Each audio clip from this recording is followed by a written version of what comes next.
I won't pretend to be a master Darktide player. I could fake it, and you most likely would be, well, more likely to watch the whole video and that could help, but I want to be honest and I want my channel to be earned and not cheated, so I am a heretical threat level scrub that has spent like 30 hours in the game, and about 20 of these were done on the game's initial release, in the dark times when the game was way less fun. So, if you are looking for some sort of meta guru that will tell you the strongest build to use to break the game with the new DLC and basically turn it into an easy mode, you are out of your fucking luck, because I am a goddamn tragedy in terms of gameplay performance when you compare me to the top performers. But if you are interested in a quirky and potentially fun build to try and mess around with your friends, I have an idea that can be worth a try. I cannot access the early release of the Skitarii since, like I said, I'm just a scrub that doesn't do content on Darktide regularly, but I will do my best with the limited tools that I have access to. And if you are old enough to recognize the phone that the build is centered around thematically, I think that you may appreciate the build and it should be accessible for you, Grandpa. Okay, let's quickly break down the weapons first. These are my proposed options. Overall, I think that they can be easily swapped with other choices available to the class, but for the melee, I would go for the new arc maul, and for the ranged gun, I would go with the arc rifle. You know, they are the kind of weapons that focus on AoE zaps and that you don't need to aim for the weak spots that much, because, you know, they are built around hitting multiple people, so maybe the ceiling of their damage output is lower than a perfectly played weak spot plus crit build, but I want you to feel powerful with this build. You know, powerful in a different way. To most players, power is when you can decimate hordes and clear the stage quickly. To me, the power fantasy is inverted. I feel powerful when my enemies can do jack shit to me. I built an unkillable tank in Divinity Original Sin 2 that basically reflects all the damage that it takes back to the enemies, resulting in them literally killing themselves while I'm just standing there. When I played Hearthstone, my favorite deck was built around a paladin combo that allowed me to permanently summon a minion with a taunt, completely killing all unit-based decks. When I play League of Legends or TFT, I chase the most insane combos, like stacking 1 million HP on a tank, or a single unit in TFT that can solo 9 enemy units because of a wild combo of items and trait synergies and all that stuff. And from the moment that I understood the weakness of the meta, it disgusted me. In this house, we don't follow the meta.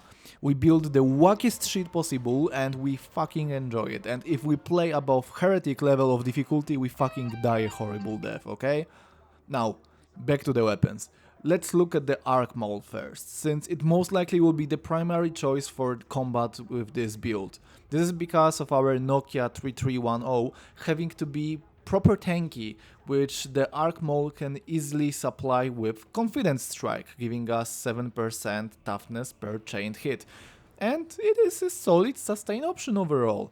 And the second blessing that I would go for would be the enhanced Voltaic Arc, since we will want to use both arc weapons as horde clearing tools. This means that we will also use this blessing for the arc rifle, and as the second blessing we will use no respite, since the maul will provide us decent stagger and we can just swap to the rifle in order to burst someone down. And for the perks, to be honest, I have no goddamn idea. They all look mediocre to me, and if I had to pick two, I would go for, I don't know, weak spot damage and critical hit chance, but don't quote me on that. Now, for the Curios, it's simple for me. When I see a way to make a number bigger, I pick it. This results in our 3 Curios being literally the same, each providing us with total 22% toughness bonus, 30% toughness regen speed and 4% combat ability regeneration, which for the Skitarii means faster charge generation. So Overall, our Curios increase our toughness by 66%, increase our regen speed by 90%, and give us a 12% boost to charge generation, which will be pretty fun to use with all the talents in the skill tree. Now, let's go for the juice, the skill tree, the cog tree, the skill cog, whatever. Let me quickly go over what we are picking and why. Kinda rapid style, okay? Let me try to be, Eminem. Auto repair doctrines because toughness regen is good for a NOKIA build. Shockline bridge protocol because I want to get higher in the tree and I don't want to pick talents that drain my charges when taking damage. System shock because applying a debuff to the enemy helps you and your teammate deal with big targets that our build has problems with overall. Retribution conduit since both of our weapons will electrocute the enemies, and buffing all of our damage to those enemies, increasing with each charge, will be very easy to notice. Resurgence aura because it's a more reliable toughness regen for you and your team, and it is also a nice flat boost to the stat. And that was the top part of the skill cog. Now let's jump to the left. Power redistribution uplink because toughness damage reduction is huge for a build that has so much of the stat. Residual current buffer for the exact same reason. Sequence charge because strength is good and the build should be able to proc it reliably. Power overflow because we will be generating a shitload of toughness and sharing it with your team is a good way to make your teammates worship you like Omnisaya. Data sensor protocol because I want to climb the skill tree, but overall it is an okay talent, nothing exciting, seems to be good enough to not feel bad with taking it, and also it is more ally support, so that's good. Redline capacitors enhanced with resource optimization canticles because more charges means more toughness regen and more toughness damage reduction, and of course more electrified enemy damage done. Of course, it means that we get more charges to spend on our active ability, which will also benefit our runs quite a lot. 5 charges instead of 3 is nothing to joke about. Left part of the cog tree done, let's go right now. Binary ballistics protocol because more toughness regen, duh. Threat detection imperative because reducing toughness damage taken means that our toughness damage reduction and toughness are more efficient. Superior defense engrams because more toughness regen, and holy shit, we have a lot of tankiness in this build. Mobian conductor because 15% buff to our damage output that we can consistently turn on is amazing.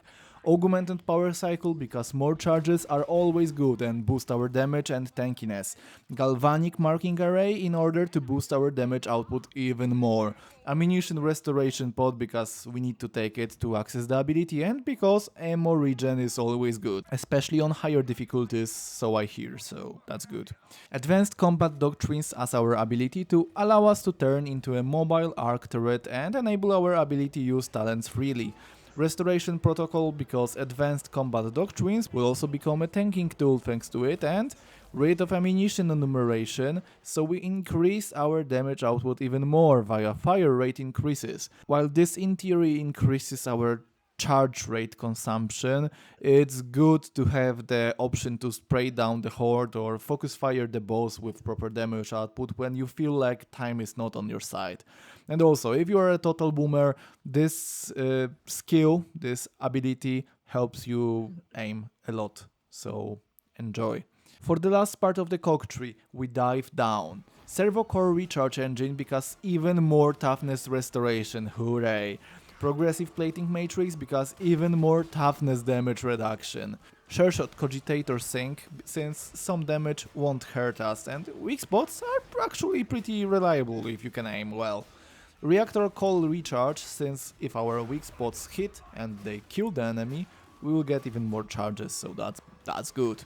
Sustained Assault Doctrine because our Orc Maul with its light strikes that produce arc valleys could use some more damage and we need to take it in order to access our Blitz. And for the Blitz we take the integrated refraction emitter and upgrade it with 2 more talents, overcharged refraction emitter and kinetic repulsion. This basically means that each of our Blitz uses makes us take 50% damage max and allows for up to 12 seconds of being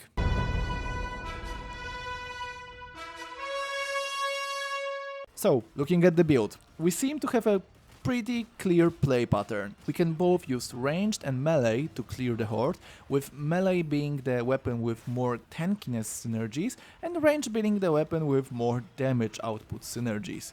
We have an aura that gives allies toughness regeneration, and also part of our toughness regeneration is shared with the team, which means that we support our allies quite a lot. We have a blitz that makes us practically unkillable for 12 seconds, which we can use to clear a horde, revive a teammate, teabag the poxhound, whatever suits your needs. We also have a keystone that gives us more charges, which buffs us in multiple ways. And we have an ability that we can easily turn on and off based on our charges and their generation rate, and then it gives us damage output and some more tankiness. The idea is simple. We first get a shitload of toughness. Then we bring arc weapons that will electrocute groups of enemies and give us proper crowd clearing potential. Then, by gaining charges and by enabling different other talents, we get toughness damage reduction. Then we get toughness damage taken reduction, which in theory should be yet another multiplier to our final damage taken, making us even more tanky. While gaining charges, we start gaining more charges faster and faster, each charge giving us more toughness regeneration, more toughness damage reduction, and increasing our damage output to electrocuted enemies, which will be almost all enemies that we attack, so that's good. And then we can freely spend the charges in order to boost our aim, tankiness, and fire rate whenever we need it. And if all that tankiness and all that damage output multipliers are not enough for you, we can bring out our trusty Blitz and just take 50 damage max and tank everything for 12 seconds without even a single wink. I don't know, man. To me, this build looks like fun. If you ever wanted to witness dropping a Nokia 3310 phone on the pavement and picking it up just to see the pavement cracked and the phone being left untouched, I think that this build may be this exact feeling, but inside Darktide, you know? Feel free to discuss my build decisions in the comment section below. Or you can share your own ideas on what build you'll be trying out when the Skitarii class comes out. Thanks for watching, I guess. See you in the next one, and praise the Omnissiah.